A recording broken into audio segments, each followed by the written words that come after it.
আসসালামু আলাইকুম। কেমন আছেন সবাই? আশা রাখছি আমার সব প্রিয় আপুরা অনেক ভালো আছেন, আর আমরাও আলহামদুলিল্লাহ বেশ ভালো আছি। বরাবরের মতো আমি Mehnaz diary of desires channel থেকে নতুন একটি ফ্যামিলি ব্লগ দেখার জন্য আপনাদের সবাইকে ওয়েলকাম করছি। সেই সাথে আমি আজ আপনাদের জন্য নিয়ে এসেছি পাবদা মাছের ভুনা রেসিপি। তো আসলে সবাই পারেন, কিন্তু তারপরেও আমি যে রান্নাটা করছি সেটা একটু শেয়ার করছি যে আপনাদের ভালো লাগে কি না। তো সন্ধ্যাবেলা থেকে আসলে আমি ব্লগটা শুরু করেছি। তো এদিকে চুলায় দুধ বসিয়ে দিয়েছি, আর ফ্রিজ থেকে আমি পাবদা মাছ বের করে রেখেছি। তারপরে হচ্ছে বাটা মশলা, আদা আর রসুন, কাঁচা মরিচ আর হচ্ছে পেঁয়াজ কুচি। তো চুলাটা ধরিয়ে আমি এখন ফ্রাই প্যানটা দিয়ে দিলাম। মাছটা আমি হালকা একটু ভেজে নিব লবণ হলুদ দিয়ে। তো ফ্রাই প্যানে তেল দিয়ে দিচ্ছি, ফ্রাই প্যানটা গরম হতে থাকুক। তো ওদিক থেকে আপনাদের ভাইয়া আবার আমাকে ডাকছে যে আসো আমরা সবাই মিলে একসাথে তরমুজ খাই। আর গরম পড়েছে, কিন্তু অনেক গরম পড়েছে। তো যাই হোক, আমি যেহেতু ব্লগটা এটা শুক্রবার সন্ধ্যার পর থেকে আমি শুরু করেছি। আসলে রান্নাবান্না তো আমরা সবাই পারি, সবাই সব কিছু তো শেয়ার করি বা দেখি। যাই হোক, তো আজকে আমি যে পাবদা মাছের ভুনা রেসিপিটা শেয়ার করব, এটা হয়তোবা অনেকেই পারেন, তবে আমিও এভাবে করে খেয়েছি আগে, আজ আবারও আপনাদের সাথে শেয়ার করছি। তো এই ভুনা মাছটা দিয়ে আমরা রাতের খাবার খেয়েছি, তো আলহামদুলিল্লাহ অনেক মজা হয়েছিল। তো আমি এই তো লবণ হলুদ মাখিয়ে আমি মাছগুলোকে আমি ফ্রাই প্যানে ভাজতে দিয়ে যাচ্ছি, দুইবারে ভেজে নিব। তো এদিক থেকে দেখি যে আপনাদের ভাইয়া তরমুজগুলো কেটে নিচ্ছে। তো কেটে নেওয়ার পরে আমরা সবাই একসাথেই খেলাম। আর দেখেন সে কিন্তু তরমুজ কাটছে, দেখেন একদম খোসা থেকে, মানে খোসা সাদা অংশ করে ছাড়ছে এমনভাবে, মানে কাটছে যেভাবে যে লাল এতটুকু অংশ ফেলবে না। তো যাই হোক, খাওয়া দাওয়া শেষ করে আবারও আমি ব্যাক করছি রান্না বান্নায়। তো প্রথমবার যে মাছগুলো আমি খেতে গিয়ে আসলে একটু লেট হয়ে গেছে, এগুলো আমি তুলে নিচ্ছি। তারপরে আমি আরেকবার মাছগুলো দিয়ে সবগুলো আমি ভেজে উঠিয়ে নিব। আর আজ আমি আসলে শুক্রবারে একটা ব্লগ শেয়ার করেছি, সেটা আপনারা দেখেছেন, আর আমারও খুব ভালো লেগেছে। সবাই আমার অনেক আপুরা এত সুন্দর সুন্দর কমেন্ট করেছেন, যেন আমার কাছে মনে হয়েছে যে একটা মরা গাছে পানি দিলে তার পরিচর্যা করলে যেমন আবার ফুল ফল হয়, ঠিক সেরকমই যত্ন নিয়ে আবারও আপনারা আমাকে উৎসাহিত করেছেন এই ব্লগের প্রতি। তো যাই হোক, এই যে আমি চুলায় ফ্রাই প্যান দিয়ে সেখানে আমি একটু জিরা ফোড়ন, কয়েকটা শুকনা মরিচ আর একটু কালো জিরা দিয়ে আমি তেলের উপরে ফোড়ন দিয়ে নেড়ে নিচ্ছি। তো এভাবে রান্না করলে আসলে খাবারের ভেতরে যেমন সুন্দর একটা সুঘ্রাণ পাওয়া যায়, তেমনি হচ্ছে যে খাবারের টেস্ট এত বেশি বাড়ায়, আমি কি বলবো। যারা এভাবে রান্না করে এখনও খাননি তারা একবার খেয়ে দেখতে পারেন, আমার বিশ্বাস যে আপনাদের কাছে অনেক বেশি ভালো লাগবে। তো আমি পেঁয়াজ কুচি দিয়ে নিয়ে নিলাম, তারপর একটা তেজপাতা ছিঁড়ে দিয়ে দিয়েছি। তো আমি এখানে দেখাচ্ছি, আসলে আজকে আমার কাজের আপা আসে নাই। তো দেখেন আমি দুপুরবেলা এগুলো সব ভিজিয়ে রেখেছি, বাচ্চাদের স্কুল ড্রেস সব, দুইটা বাচ্চার, তারপরে হচ্ছে যে ওদের জুতা, আরও কিছু কাপড় দিয়ে আমি ভিজিয়ে রেখেছি, যে আপা আসলে আমি আপাকে দিয়ে এগুলো সব পরিষ্কার করে কেচে নিব। অথচ আপা আজকে আসেই নাই। এছাড়া আমি আরও আজকে ঝাড়া মোছার কাজ করেছি, অনেক মোছামুছি করেছি, যেগুলো করলে আসলে ঘর বাড়ি অনেক বেশি এলোমেলো অপরিষ্কার হয়। তো যাই হোক, আমার এই যে পেঁয়াজটা আর ফোড়নটা সুন্দর করে লাল লাল হয়ে যাওয়ার পরে এখন আমি আদা রসুনের পেস্ট দিয়ে একটু নেড়ে নিচ্ছি তেলের উপরে। তো আদা রসুনের কাঁচা গন্ধটা চলে যাওয়ার পরে এখন আমি দিয়ে দিচ্ছি পরিমাণ মতো ধনিয়া গুঁড়া আর হচ্ছে যে লাল মরিচের গুঁড়া।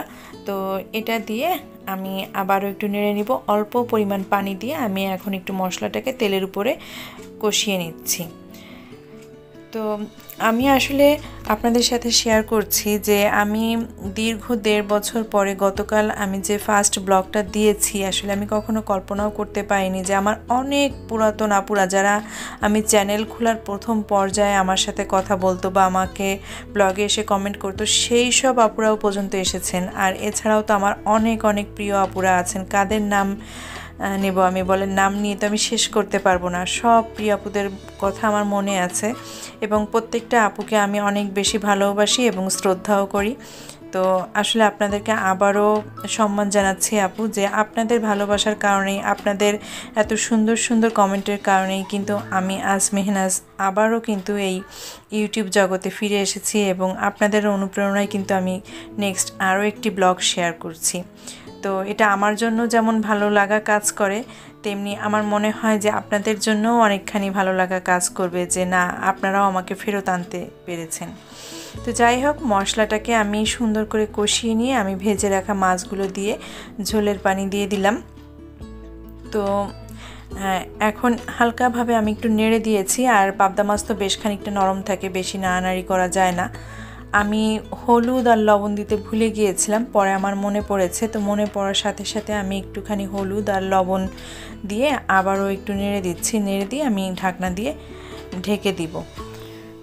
আর আসলে আমি কখনো প্রফেশনালি ওইভাবে কাজ করিনি, যে ইউটিউবে কাজ আমি অনেক পরিশ্রমই করেছি। আপনারা যারা আমাকে বিগত 4 বছর ধরে যারা দেখছেন, সেই চ্যানেল খোলার প্রথম থেকেই তারা দেখেছেন যে আমি কি পরিমাণ পরিশ্রম করেছি। অনেক সময় আমি প্রতিদিন, এমন সময় গিয়েছে যে প্রতিদিন আমি ব্লগ দিয়েছি, কন্টিনিউ করেছি। তো যাই হোক, অনেক ভালো লাগার স্মৃতি আছে এই ইউটিউব জগতে। আর বললাম না যে আপনাদের ভালোবাসার কাছে আসলে আমি হেরেই গিয়েছি। আর এই 1.5 বছর আমি কিন্তু আসলে ইউটিউবে খুবই কম ঢুকেছি, খুবই কম। মানে আমার ইচ্ছাই হতো না যে আমি ইউটিউবে ঢুকে গিয়ে কোনো ভিডিও দেখি বা কোথাও কোনো কিছু দেখি। আমি দেখতামই না আসলে, সত্যি কথা যেটা বলতে গেলে। তো এই পুরা সাকসেসটা বা পুরা ক্রেডিটটা আমি আপনাদেরকে দিতে চাই, আমার প্রিয় আপুদেরকে, যারা আমাকে এখানে ব্যাক করাতে সক্ষম হয়েছেন। তো আমি একটুখানি কাঁচামরিচ দিয়ে দিয়েছিলাম হয়ে আসার আগে।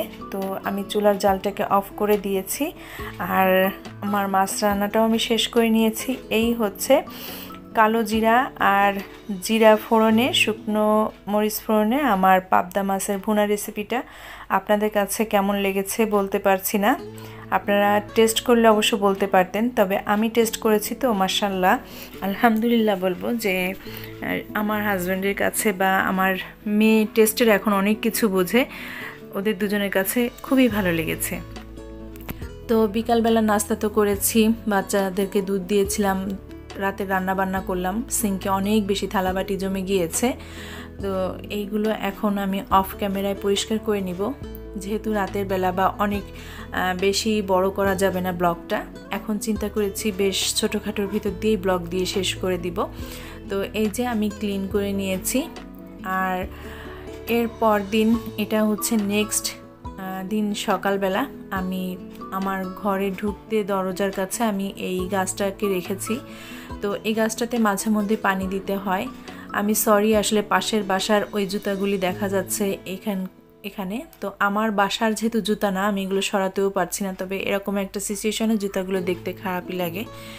যাই হোক, ওই গাছটাতে পানি দিয়ে এরপরে চলে আসলাম এই স্পাইডার প্ল্যান্টটাতে পানি দিতে। স্পাইডার প্ল্যান্টটা এত সুন্দর হয়েছে, এগুলো বেবি দিয়েছে, কয়েকটা বেবি হয়েছে। চিন্তা করছি এই বেবিগুলোকে আবার একটু রিপোর্ট করলে অনেকগুলো গাছ বেড়ে যাবে আমার। তো যাই হোক, অফ ক্যামেরায় আরও কয়েকটা গাছে পানি দিয়ে দিয়েছি। আর এরপরে আমি আমার নিজের জন্য নাস্তা বানাচ্ছি।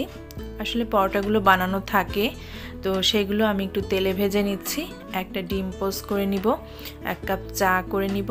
এই হচ্ছে আমার সকালবেলার নাস্তা। তো আজকের এই ব্লগটিও যদি আপনাদের কাছে ভালো লাগে, আমি জানি আমার প্রিয় আপুরা লাইক দিয়েই ব্লগ দেখেন। আর যারা নতুন এসেছেন তারা প্লিজ লাইক দিতে ভুলবেন না।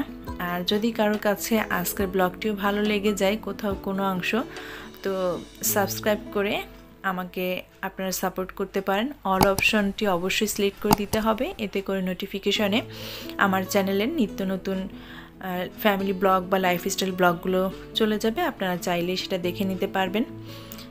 তো এই তো সকালবেলা নাস্তা রেডি করে নিয়েছি, আর একা একা বসে আমি খাচ্ছি। বাচ্চারা সবাই ঘুম, আপনাদের ভাইয়াও ঘুম, ওঠে নাই। তো নাস্তাটা শেষ করে আমি রিল্যাক্সে 1 কাপ বসে চা খাবো। জানেন তো চা আমার খুব প্রিয়।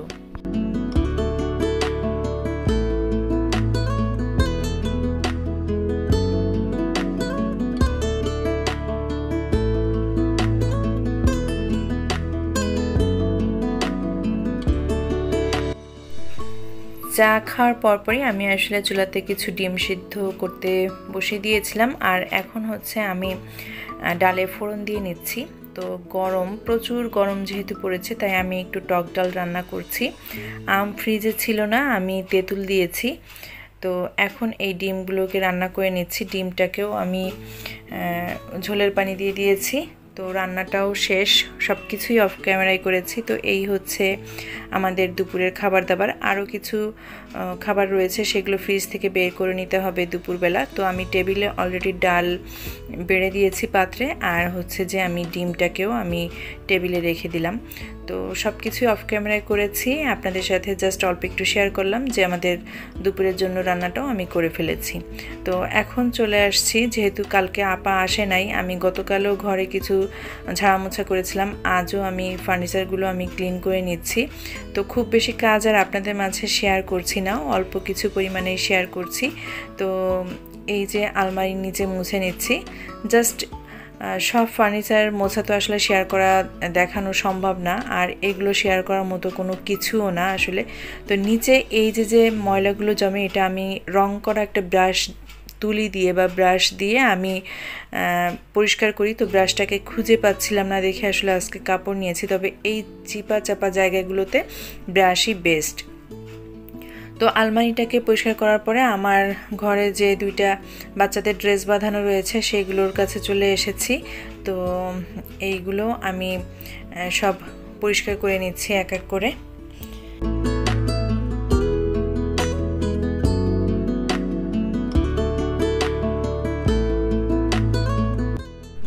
যেহেতু অনেক দিন পরে আমি আপনাদের মাঝে ব্লগ শেয়ার করছি, তো আমার ভয়েস ওভার করতে গেলেও অনেকখানি সমস্যা হচ্ছে। তার সাথে হচ্ছে যে আমি নতুন একটা সফটওয়্যার নিয়ে কাজ করছি। কাইনমাস্টার সফটওয়্যার নিয়ে আমি আগেও কাজ করেছি, তবে সেটা হচ্ছে পুরনো ভার্সনটা ছিল, আর এটা হচ্ছে যে একদম আপডেট লেটেস্ট ভার্সনটা। তো সব মিলিয়ে আসলে আমাকে একটু ঝামেলা পোহাতে হচ্ছে। যেমন এখানে কিন্তু ভয়েসটা কেটে দেওয়ার পরে কিন্তু আবার একটু রিটোন শোনা যাচ্ছে বা রিভয়েসে চলে আসছে অনেক সময়, আমি খেয়াল করেছি।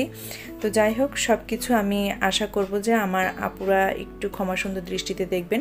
তো আজকের ব্লগটা এখানে শেষ করতে চাচ্ছি। সবাই অনেক বেশি ভালো থাকবেন। আল্লাহ হাফেজ, আসসালামু আলাইকুম।